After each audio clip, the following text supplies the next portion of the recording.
When we think about vaping, most conversations revolve around health, legality, or cultural trends. Some call it safer than smoking, others call it a dangerous gateway, and some see it as nothing more than a passing fad. But if we peel back the debates and look at vaping from a deeper perspective, we find something more profound. Vaping is not just a habit or a product, it's a philosophical artifact. It's a lens into the human condition, revealing how we navigate desire, technology, freedom, and mortality in the 21st century.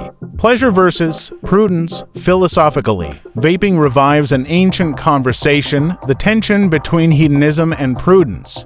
Hedonism argues that pleasure is the highest good. The Greek philosopher Epicurus famously said that pleasure, when managed wisely, was the key to a good life.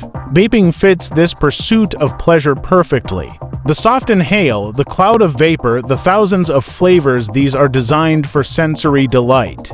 But Epicurus also warned about pleasures that create more pain than they erase. And that is where vaping becomes paradoxical. It's a technology of enjoyment, but one tied to risk and uncertainty.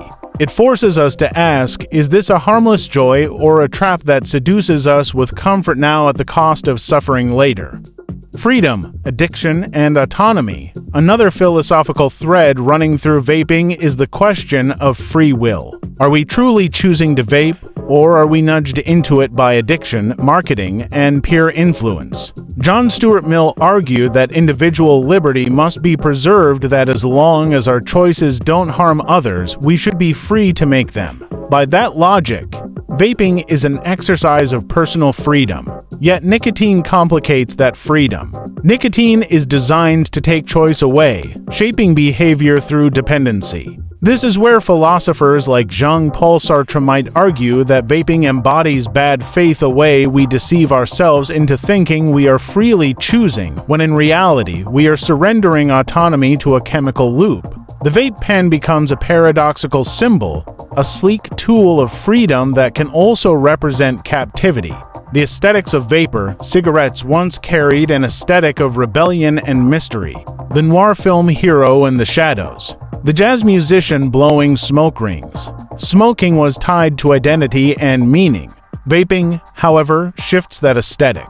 It is futuristic, colorful, customizable, even playful. It's the postmodern cigarette. Here, Baudrillard's philosophy of simulation becomes relevant. Vaping is not smoking, but it mimics the ritual of smoking: the inhale, the exhale, the cloud. It is a copy without an original, a simulation of danger without the ash, tar, and smoke. Yet, that very simulation becomes its own cultural language. The cloud itself is a performance, an aesthetic expression of the self in digital age leisure. Morality and responsibility.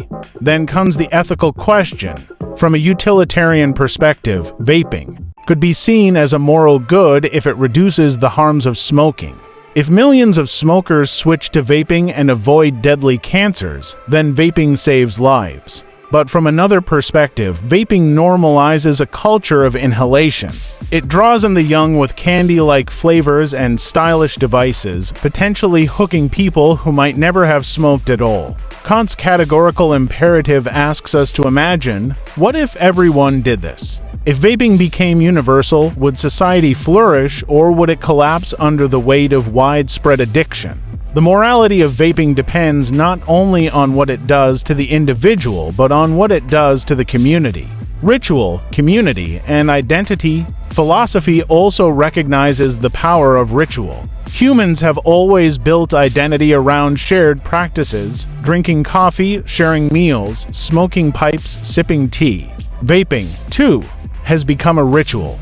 The pocket device is not only a nicotine delivery system, it is a prop in social interaction, a badge of belonging, and a marker of generational identity.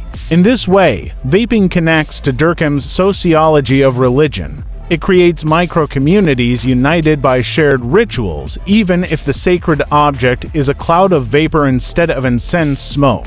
It gives people a sense of connection in an increasingly fragmented world. Existentialism and the dance with death. Finally, we arrive at the existential core. Why do people vape at all? For some, it is stress relief, a way to quiet anxiety. For others, it is social bonding, an excuse to gather, pause, and breathe together. But at a deeper level, inhaling vapor has always carried a symbolic connection to mortality. To breathe in and exhale smoker vapor is to enact a ritualized dance with life and death. Albert Camus wrote about the absurdity of human life, our endless search for meaning in a meaningless universe. Vaping, in its strange way, reflects this. People know the risks, yet they vape anyway. They find meaning in the temporary relief, the little rituals, the small pleasures. In the face of an absurd world, vaping becomes a way of saying, I choose this moment, this breath, this cloud. Conclusion, a mirror of ourselves. So, what is the philosophy of vaping? It is not a simple moral judgment, nor a scientific verdict. It is a reflection of humanity's eternal balancing act between freedom and addiction, pleasure and danger, individuality and community, mortality and meaning.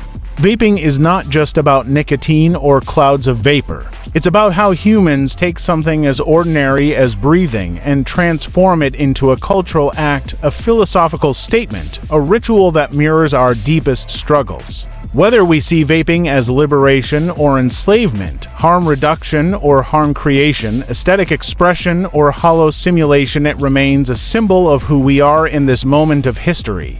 In the end, the philosophy of vaping isn't about vaping at all. It's about us.